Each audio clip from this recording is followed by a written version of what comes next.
Gila mal hikmah fi ittisalil bala bil mu'minin. Gila li arba'ati asya. Al-awwal liyatabayyana al-khas min al-'am. Al-thani liyukaffira Allahu 'anhum ad-dunub. Al-thalith liyuktab lahum al-'amal as-salih. Liqoulihi ta'ala dzalika bi annahum la yusibuhum dhama'un wala nasabun wala makhmasatun fi sabilillah. ولا يقطعون واديا إلا كتب لهم به عمل صالح. الرابع ليكثر تضرعهم بالدعاء كما قال بعض العلماء سبحان من يستخرج الدعاء بالبلاء. Masya Allah.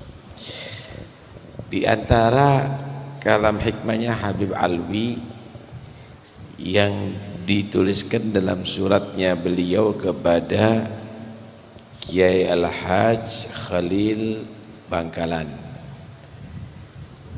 Di sini Habib Alwi membawakan satu makalah.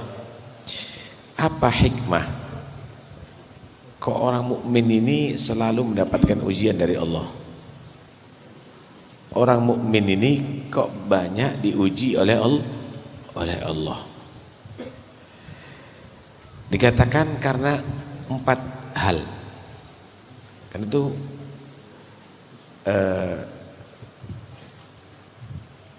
ahasibana sayutraku ayyaqulu amanna wa hum la yuftanun.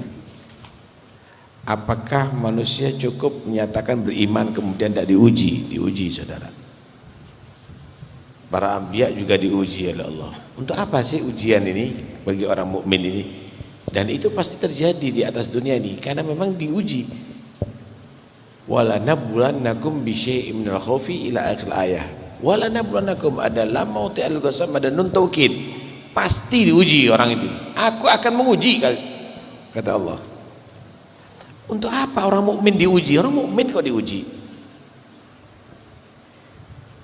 Pertama, liyatabayyana al-khas min al-'am, supaya ada bedanya mana orang khusus dan mana orang umum. Tahukah Anda kalau orang itu menjadi juara tinju kelas berat, musuhnya ya harus berat. Semakin tingkatannya tinggi ya semakin berat ujiannya, saudara. Apa ujiannya kita ini kalau dibandingkan ujiannya para ulama? Apa ujiannya para ulama kalau dibandingkan dengan para aulia? Apa ujiannya para aulia kalau dibandingkan dengan para anbiya? Bagaimana Nabi Allah Ayyub, bagaimana Nabi Allah Ya'qub dipisah dengan Nabi Yusuf, bagaimana Nabi Allah Musa diganggu terus oleh kaumnya, bagaimana Allah Nabi Isa dimusuh-musuh, dikejar-kejar mau dibunuh, bagaimana Sayyidina Muhammad yang selalu diganggu oleh musyrikin, oleh munafikin. Apa ujian kita kalau dibandingkan mereka? Ya beda, ini untuk bedakan. Ya, inilah orang khusus, inilah orang hebat, diuji oleh Allah sabar, diuji oleh Allah ridha. Kita kan enggak canteng habis rame misalnya. Sakit gigi aja sudah semua dikasih tahu, sikayah kemana-mana. Ini yang pertama. Yang kedua, liyukaffirallahu anhumud dzunub. Ujian itu diberikan kepada orang mukmin untuk Allah mengampuni dosa mereka. La yazalul mu'minu bil bala'i fi nafsihi au malihi au waladihi hatta yalqallahu ma'alai khati'ah.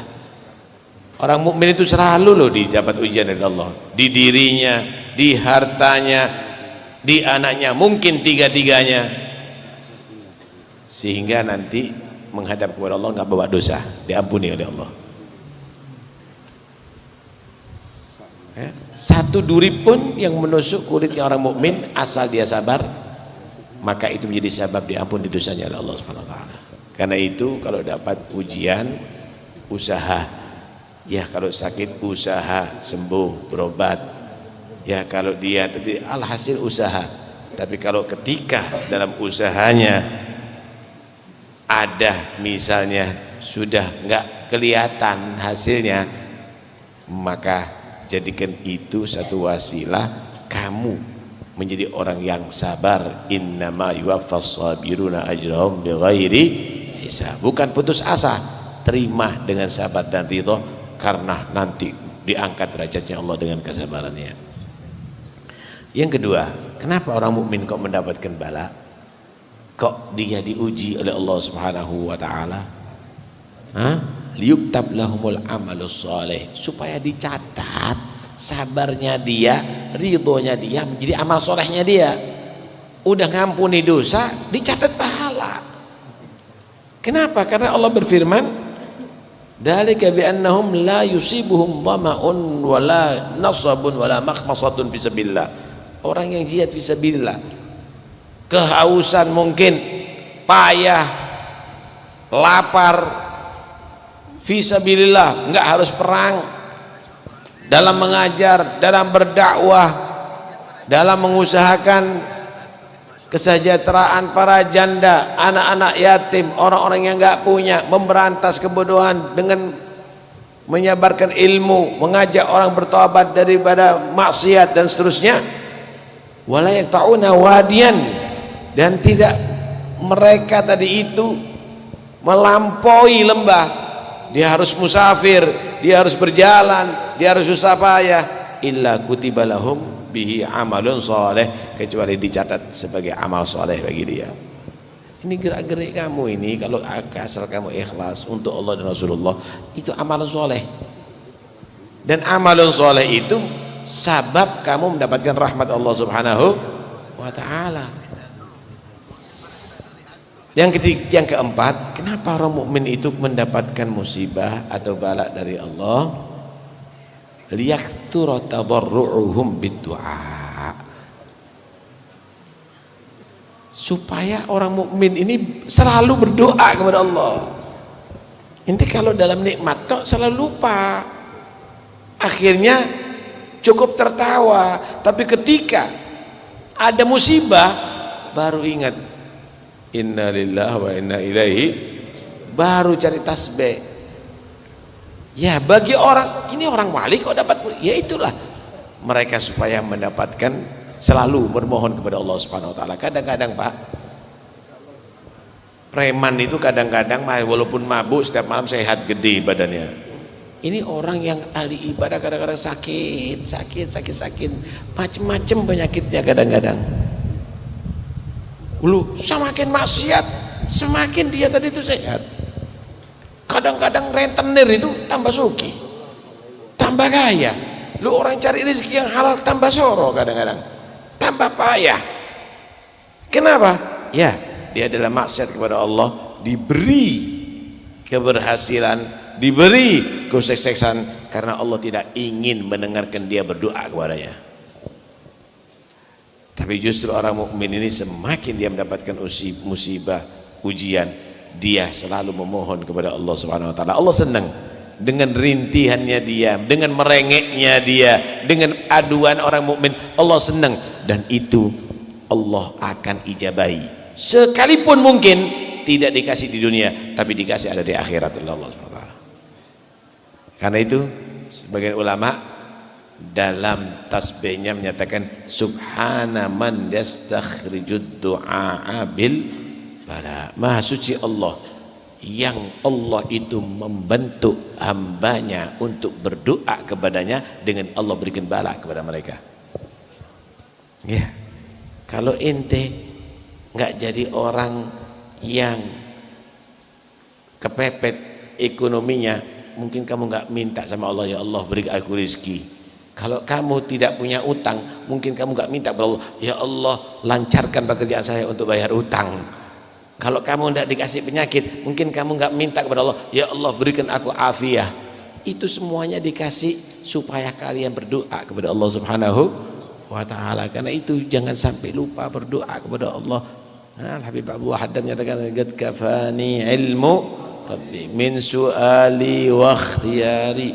Qad kafani ilmu Rabbi, cukuplah bagiku ilmunya Allah daripada doaku, mohonku kepada Allah dan usahaku.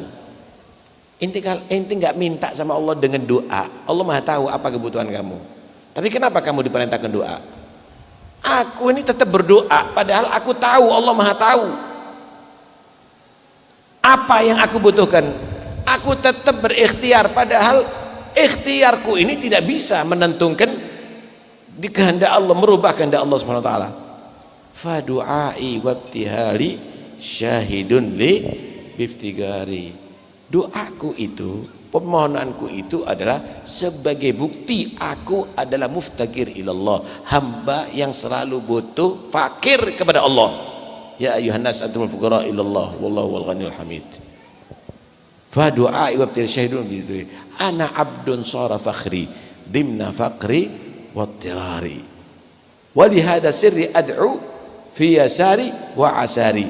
Karena sir iftigar, karena ada rahasia selalu menjadi hamba yang butuh kepada Allah, aku berdoa kepada Allah bukan dalam keadaan susah saja, bahkan keadaan bahagia aku tetap berdoa kepada Allah. Ojo ngenteni loro lek donga, sehat tetap donga supaya tidak sakit. Jangan tunggu kalau sudah bangkrut baru doa wiritan. Doa kepada Allah supaya tidak bangkrut kalau kamu itu sukses. Karena sir iftigar kepada aku berdoa dalam keadaan aku bahagia maupun dalam keadaan aku susah. Karena aku sebagai hamba yang menjadi kebanggaanku adalah hamba Allah yang selalu butuh kepada Tuhannya. Kalau Anda butuh kepada bantuan makhluk, Anda hina. Tapi kalau Anda butuh kepada bantuan Allah, Anda menjadi semakin mulia. Kalau Anda menjadi hambanya manusia, Anda menjadi terhina. Tapi kalau menjadi Abdullah, hamba Allah, Anda semakin mulia. Wa ibadur rahmanil ladzina yamshuna 'ala haunan ila akhiril ayat. Mudah-mudahan insyaallah nasihat ini akan bisa kita bawa pulang, kita akan terapkan dalam kehidupan kita, dan mudah-mudahan insyaallah Allah berikan panjang umur. Banyak sekali ulama-ulama yang di sini yang hadir yang ingin kita juga mendengarkan nasihatnya, tetapi waktu sholat Jum'ah mudah dekat kepada kita. Insyaallah ini akan menjadi cukup bagi kita, ya, menjadi siraman hati kita. Mudah-mudahan semuanya panjang umur, sehat walafiat. Naktafi dengan ini semuanya.